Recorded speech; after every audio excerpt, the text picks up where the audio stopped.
want to welcome everyone who's on the call today for SILS Connections, which is a new virtual alumni engagement event that we've started this year. And today we have Leo to talk about. I'm going to first ask you, Leo, if you could kind of summarize your background using your MSIS degree. And then I have some questions, but there's other people on the call and everyone's going to have a chance to ask any questions they have. Okay, so starting with my degree from SILS, I went to work for a little software company where I was employee 1,000, which isn't really that little. When I left, it had 80,000 people, which was 11 years later. So my first job out of SILS was working for Microsoft. Mm-hmm. And I ran what was called beta programs, where I would take user feedback and correlate that and the bugs that they were encountering and the features that they wanted. And I would work with the developers to prioritize what would be in the next patch or the next release. And so I worked as a liaison between the larger clients and the developers. And the most common thing I ever heard from the developers was, well, why would they do that? Because they can. So that was my first 11 years out of SILS. Then I worked with a number of risk remediation companies in Washington, D.C. So yes, I was a K-Street bandit for a number of years, which are the Beltway bandits for, inside the Beltway bandits for D.C. I've worked for Jacobs Engineering, setting up secure server rooms for the NSA, CIA, FBI. I've worked for healthcare, and I'm responsible for those awful commercials you see on TV that say may cause your hair to fall out and everything else. So I am responsible for that because the nurses that do clinical trials in the field, I help protect their data. I've worked for the Liberian International Ship Registry in securing the seafarers' data for 340,000 seafarers and people who cruise ships. And then I worked to secure Medicaid data in 5 states, and now I'm working with the state of Tennessee to help secure their data for Medicaid. Is that quick enough? Yes, thank you. That's what I've done with SILS. Yes.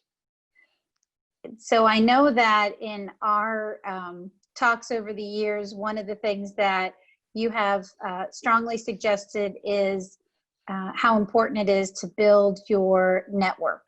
And so one of my questions I wanted to ask today is, what kind of advice or suggestions would you give new professionals in terms of how to reach out to future colleagues? I think sometimes there's a tendency to think that it's bothering professionals, or they don't really have anything to share yet with professionals, but what would you suggest is a game plan for them to build their professional network? Okay, so building your professional network. I'm trying to remember where I started building my professional network. Where I am in my current career, it's a little different because I'm now going from building it to mentoring. So the first thing to remember is if somebody is a senior professional in a field and they give you any of their time, they actually want to do that, and they want you to be interesting at the same time.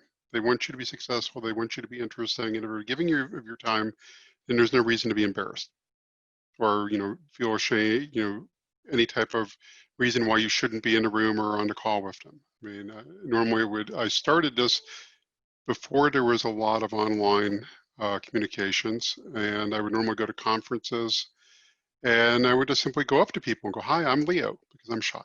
I'm like that. And we would start up a conversation. But over the years, I've built different mentors and different connections in different fields. Originally, it started in computer science. Okay, great. And I am a information scientist now, data scientist. I've never worked as a traditional librarian. Even though I graduated from SILS, I was in the first graduating class for the master's that had more than one student in it. I was in the first graduating class, and I'm very proud to say I finished second in my class out of 3. So I normally leave it at, I finished second in my class. So at that stage, it was still a very, very new field, and you'd have to explain to people why you weren't a librarian. And now being a librarian is actually cool again. It got out of vogue, just like being a nerd or a geek wasn't cool for a while, and now being a librarian is cool again. But being a data scientist is even cooler right now because a lot of big companies are hiring those. So the first thing is, don't be ashamed to go up to somebody and send them an email, call them if they have a skill, a knowledge that you want to learn from. I mean, I was talking to the heads of NIST before we had one on our board of visitors because I was working in a field that we had compliance issues.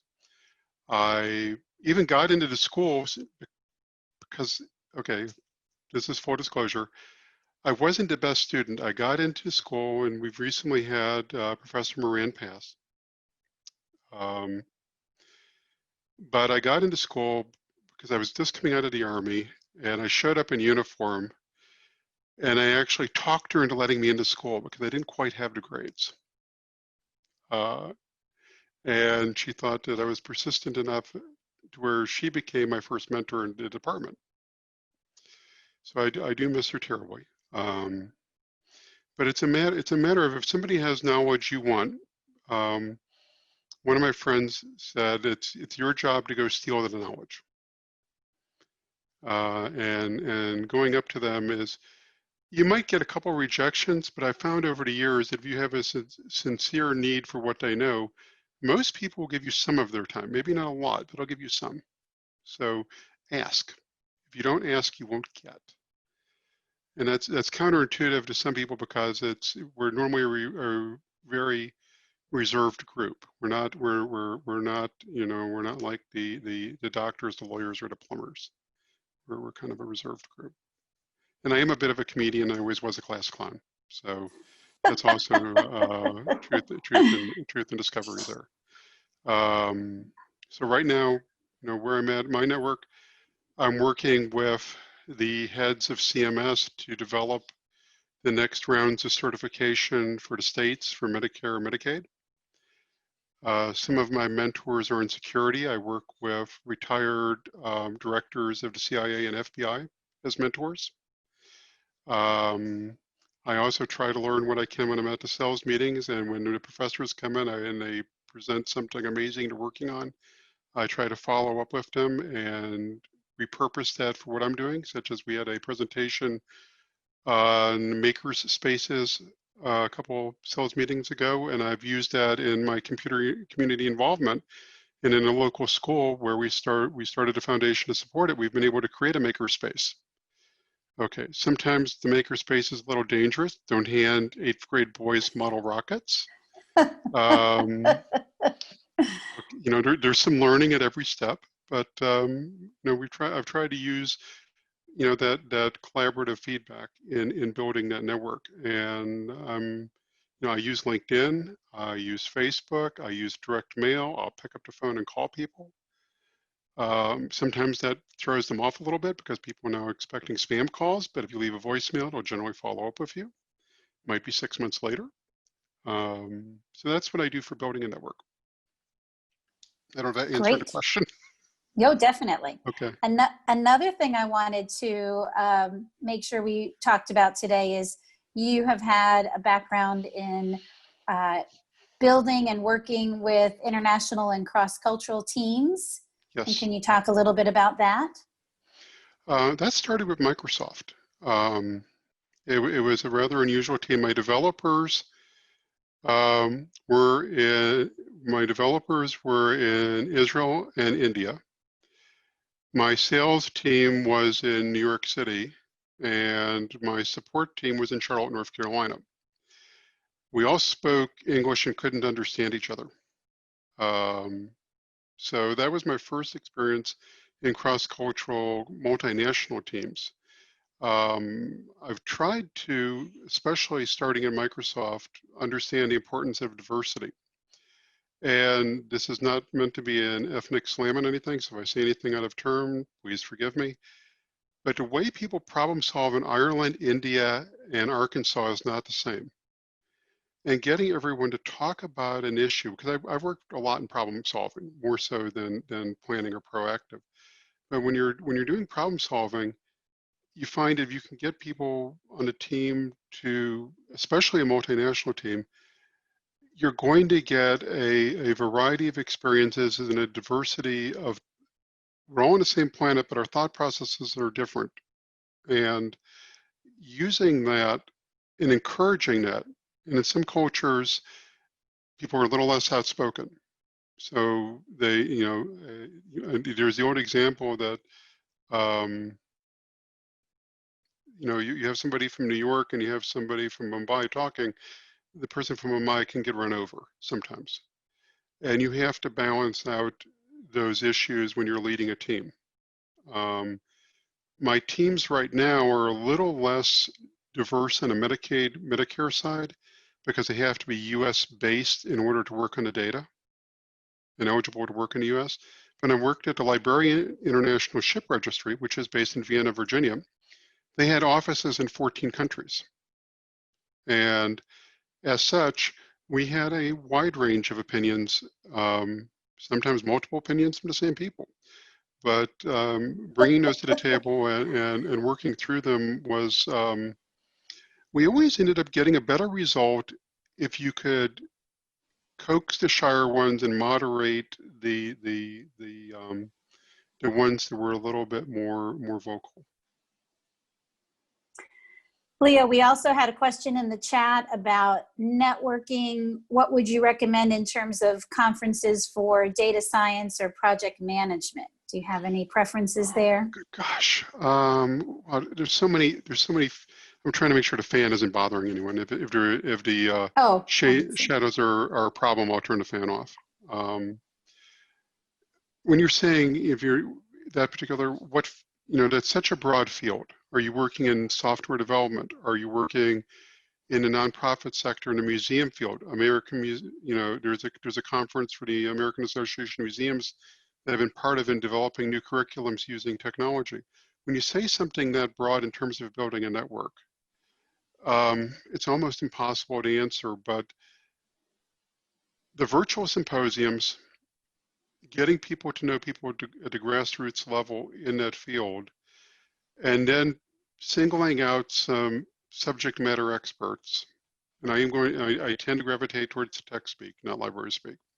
But you get to the subject matter experts, and then you try to get them to include you on the conferences, on the boards, on the panels, in the paper reviews.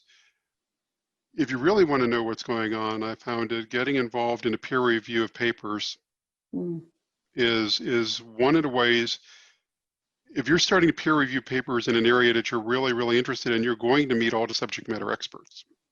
Maybe not in person, but at least by capability. So getting involved in, peer review of papers is ghastly boring, but it's very rewarding in terms of knowing who you want to connect with. So, and there's a number of great publications generally based on fields. In the museum field is one of the more mature ones in this regard because they have another panels and virtual panels that you can join. I haven't worked much in the library science field, and the museum stuff has been part of my community service work. So I've done quite a bit in that regard. Okay, is that sufficient answer? I rambled a little bit. No, that's good. That's good. Thank you. Okay. I'm going to pause for a few seconds and see if anyone is holding back a question before I keep going through my list. Okay. And I also want to be interesting to you. If I'm not answering a question thoroughly, raise your hand, throw something at me on the screen. It's completely acceptable. So, Leo, I'd like to ask you how you, so you had your SILS education, Correct. And then you were at Microsoft for quite a while. And so then how were you deciding what was the next wave of where you wanted to move into your expertise? Was that based on the position pulled you into things and stretched you in that area, or did you figure out that was an area you wanted to go into? Oh, I wish it were so programmed out. my wife worked at Microsoft for 23 years. She's currently in her second year of rabbinical studies at Hebrew Union in Cincinnati. I left Microsoft not because I was making a career change, it's because I was dropping out of working. My son was having some issues learning. I went back to school to get a master's in history, and we would sit down for the next 4 years and do our homework together. And that's when I started volunteering more in the community. But my career change at that point was driven by my personal life, not by my professional life. And then I dropped back in when a company in DC, a consulting company, my son had gotten old enough to where we'd worked through a number of the things that he needed to work through. And then I was recruited by a company in DC that needed a particular technical expertise in security. And I'd worked a lot in network security at Microsoft, so I dropped back in. So it was a personal life event that changed what I was doing and not a career choice. And there's going to be both. If you think your career is going to drive everything, I worry about you a little bit. You know, family is a big deal, and if you're not happy there, it doesn't matter what you're doing. Yeah, that's certainly something we've seen with this pandemic pause of how people have been blending things well, and then others who maybe weren't blending things well, and how that looks now in this new normal. With a pause, like with a pause due to your personal life, did that make it harder for you to return to the industry, this particular field? No.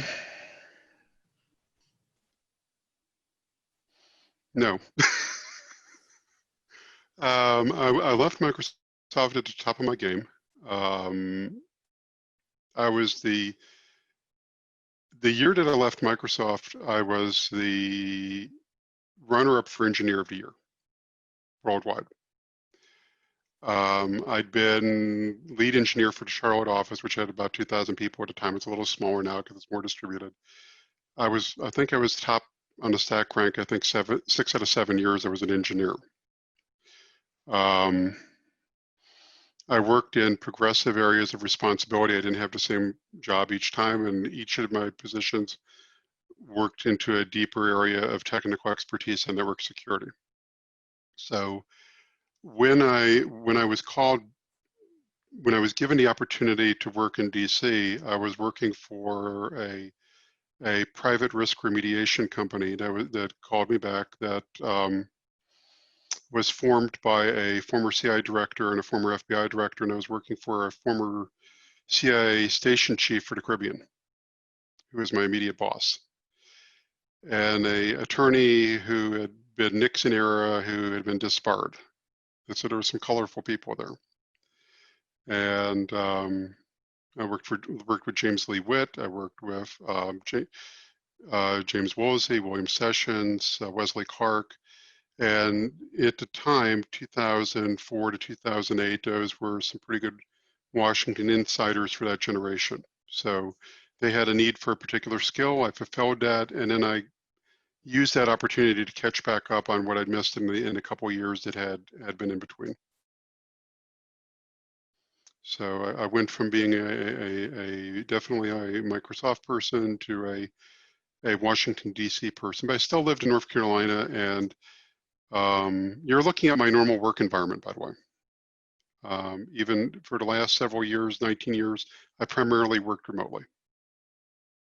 So this is my day-to-day environment right now. And you can tell I was wearing fatigues and a polo, so it is definitely COVID attire, and they can only see you from here up on Skype anyhow. That's right. Leo, we had someone in the chat write, okay. Thank you for sharing your career motivation with us. What initiative did you take at that time to switch to new opportunities? How were you given those new opportunities that you were talking about? Okay, so the new opportunities post-Microsoft, I presume we're referring to. Well, first I started working on enhancing my professional certifications and renewing those. ISO auditor, Six Sigma certification, certified information privacy manager.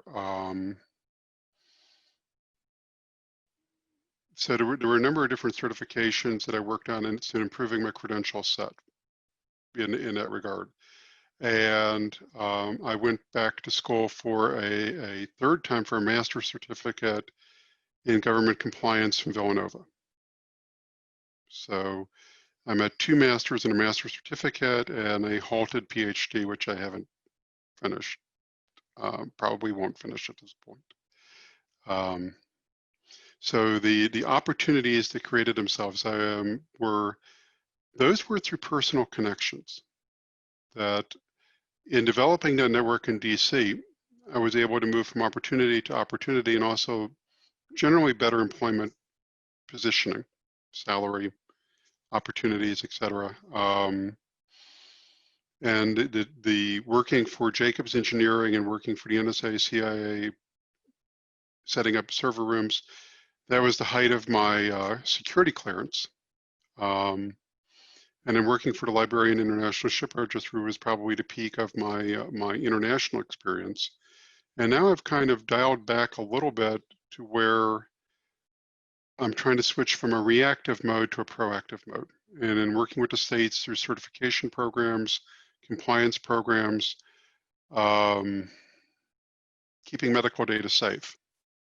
And when I worked at DXC, I was the information security officer at the same time. This is kind of funny, but most states outsource their operations. I was the information security officer for Title 19, which is Medicaid, for Connecticut, Delaware, Pennsylvania, Rhode Island, and Vermont. And the only reason why I left out, it was a very bad work-life balance. I was typically working 60+ hours a week, sometimes 100 hours a week. I think 108 was my peak. And I don't like falling asleep on 30-hour conference calls when there's a breach. So I'm working for NTT Data now, which is a little more sane. And Yes. I'm working reasonable hours now, typically below 50. Mm-hmm. Generally never below 40, but below 50. Give or take. I wouldn't recommend a job where you have to work more than 60 hours a week because you don't have time for anything else. Yeah, I would agree with that. I think that's reasonable to not want to work over 60 hours a week. So, the opportunities were through connections. So I've been a graduate of SILS now for what, 29 years? I think so, In yes. 29 years, I have interviewed twice, even though I've worked for 11 different companies. And so talk a little bit about that. So you're having a conversation, you've made this network, people are saying they're looking for, and fill in the blank, and you react to what you can offer, or you're making the initiative to see what they can offer you? Except for leaving DXC,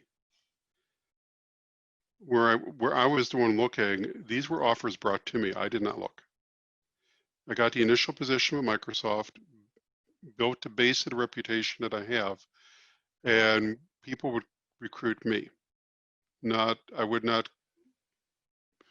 I interviewed, generally speaking, I was not the one interviewing, that they had already made up their mind that they wanted my skill set and they were making an offer. So what was the counter to that in terms of what were your non-negotiables or rubric in terms of, it's very exciting to be wanted, right? So what were some things that nailed you to the floor to say, I'm only taking this opportunity if, were those just personal, you mentioned work-life balance. Were there other things, supervisor connection, colleague support? What were some of your parameters in deciding to take that new initiative? Well, the first, and I haven't always taken the highest paying job that was offered. I've sometimes walked away from higher paying jobs. But there is no doubt I've worked in fields where we've been comfortable. We haven't had a financial issue. What was the challenge going to be? Okay, what am I actually going to, at the end of the day, am I going to have any satisfaction that I accomplished anything? Okay, the work-life balance was a given, with one exception that got a little out of control. So the work-life balance was a given. Some flexibility in holidays. My wife is becoming a rabbi. We are observant. So taking off high holidays. You know, the majority in the country is used to taking off Christmas and Easter. Well, not so much for other religions. The challenge, what was my continuing ed opportunity? What skill sets would I be developing that I don't have now? And I have not taken a job, I've not taken a job where I didn't have some opportunity to develop a new skill set I didn't have prior to that employment. If I really, really had to have a job, I think I would take it, but I've been fortunate that that hasn't been the case. So I've been able to tune to what is the challenge, what is the learning opportunity, who will I be working with, what are the outcomes, is there flexibility in that personal space? Those are some of the things that, and generally the pay is followed. Another funny story about Barbara Moran and my meeting with her to get into the school. She said, so why do you want to go in information science? I said, because I want to make money. And she said, librarians don't make money. And I said, I'm not going to be a librarian. But she said, librarians don't make money. I'm going in information science. And she said, okay, nobody has ever said that before. And I went, okay, that's fine too, but that's what I want to do. And so far, I've been able to back that statement up with that I said to her so many years ago. Now, Leo, from someone who has been in their career through different, this is our first pandemic, but certainly Okay. people remember recessions and other things where it wasn't business as usual in a recruitment year. So we have some students, recent alums on the call today who are entering a job market that is on this pandemic pause. And I know my advice has been to make sure they're keeping up professional development and networking, but are there other things you would recommend that would help them through this 3 to 6 month pause that we're in terms of recruitment? Who's pausing? Who's pausing? Well, research is showing that about 47% of our summer internships were pulled back because they didn't have a virtual component. So okay. They're able to come back, but not quickly enough for people right now. So okay, so I owe some. They did pause the recruiting at my company, which I owe Lori some job description. They did pause recruiting at my company to figure out how they were going to get around certain components of the interviews, and how they were going to get around certain background clearances and fingerprinting and everything else. But now they're ramping back up. Certain companies like the ones that I'm working for, NTT, my department still has a number of open positions. A number of the tech companies still have a number of open positions. Microsoft is still certainly hiring. In certain areas, Google is hiring, but I think that they're having trouble what they're doing with mentorship for internships. I think the internship component is struggling more with the companies than the actual employment opportunity. That right now, I'm trying to get hold of the full job description, but just in Tennessee alone, my company is trying to contract to Tennessee 3 data scientists to help them do data analytics on how members interact with web interfaces that they have for looking at their claims, following their claims.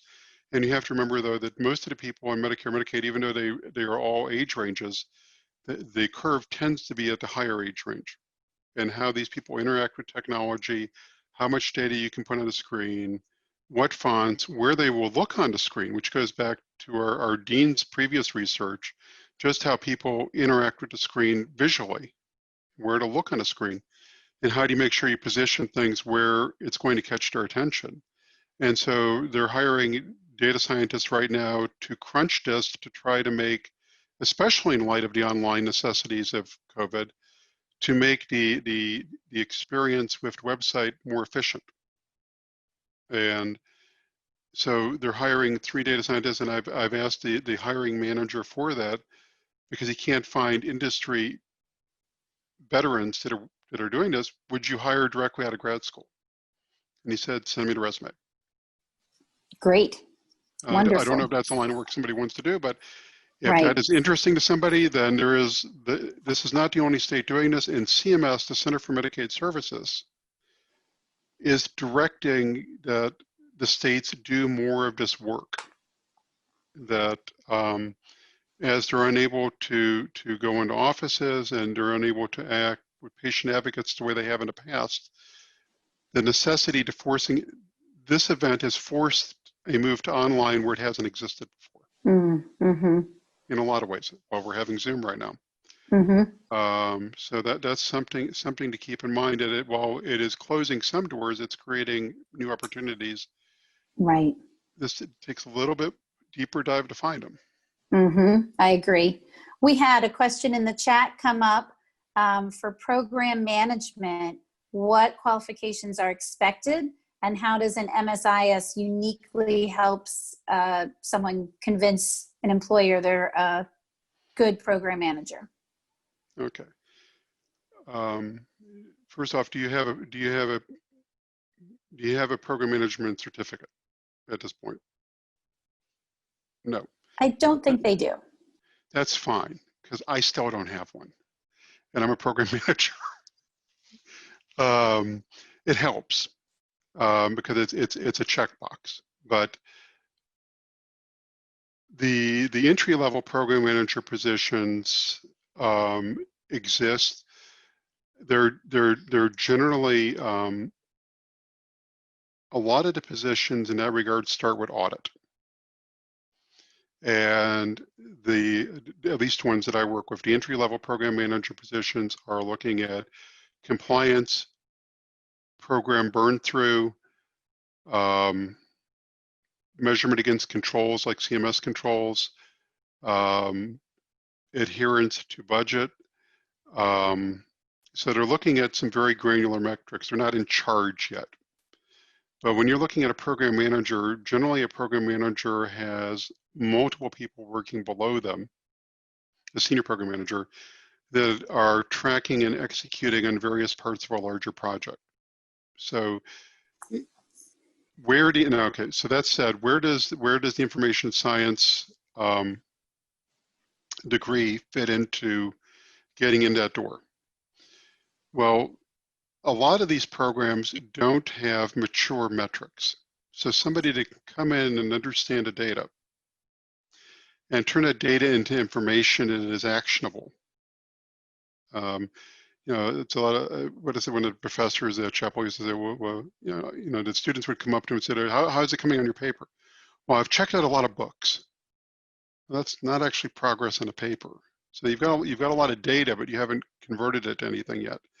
And what makes you successful in a business, whether it be delivering chip registry, Microsoft, working for a K Street Bandit, is taking all this data, that whatever they've accumulated, whether it's computer forensics, whether it's member healthcare data, whether it's network packets for intrusion detection, and converting it into something for the management team above them that isn't necessarily a specialist in that area, into something actionable or something they understand.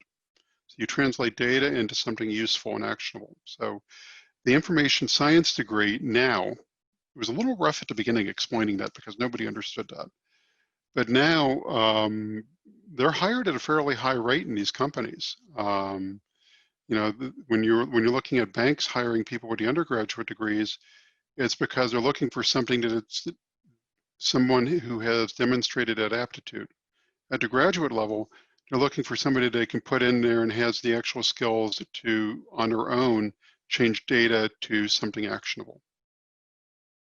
Without necessarily a lot of supervision. Leo, this is not necessarily directly related to that question, but where does quality assurance fit into the compliance audit piece? Is that parallel or are those somehow together? I'm just interested.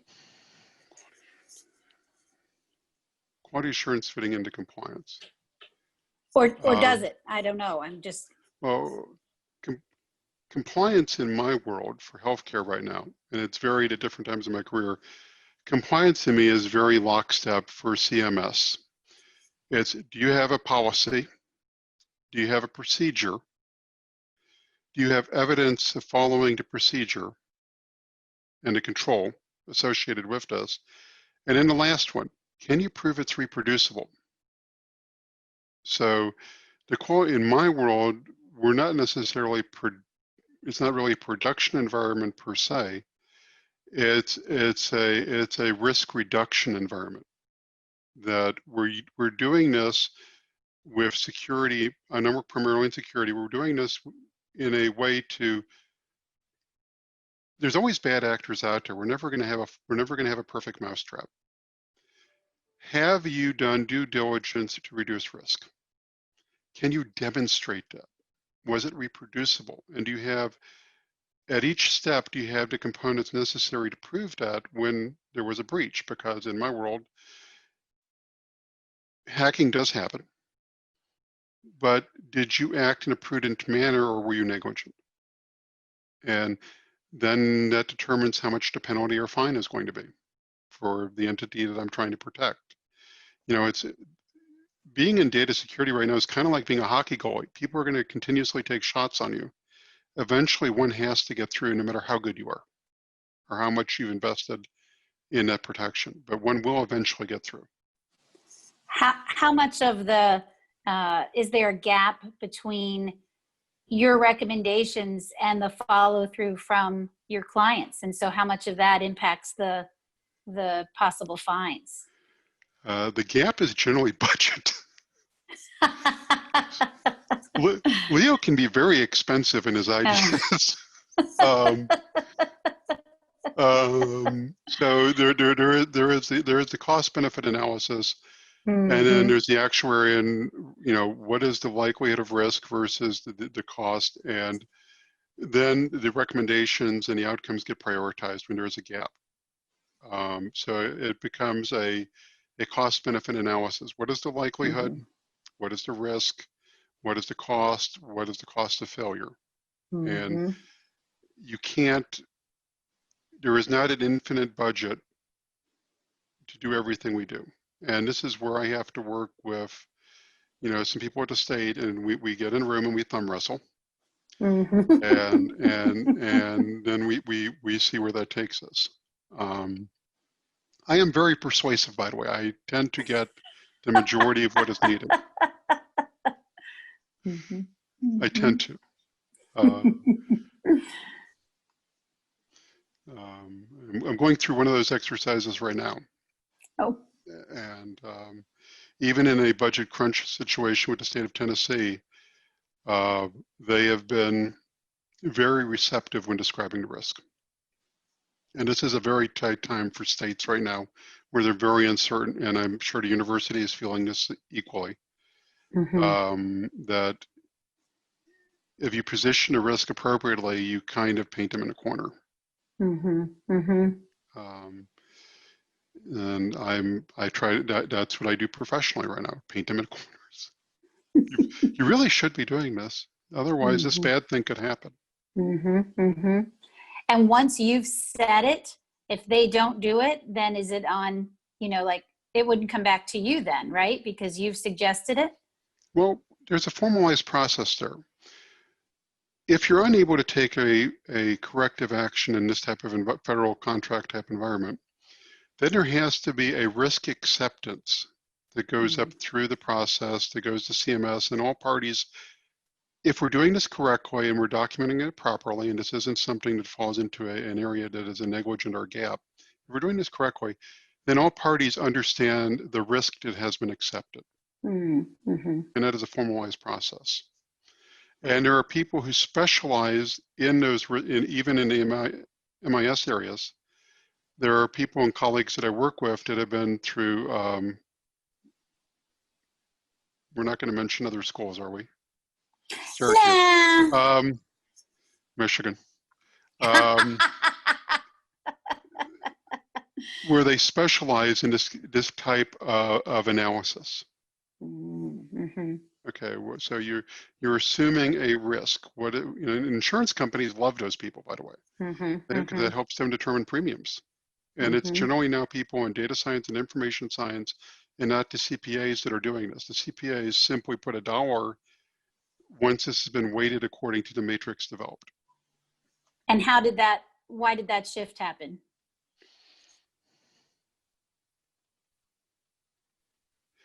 The people in information science, Chapel Hill, the other schools that I'm not supposed to mention,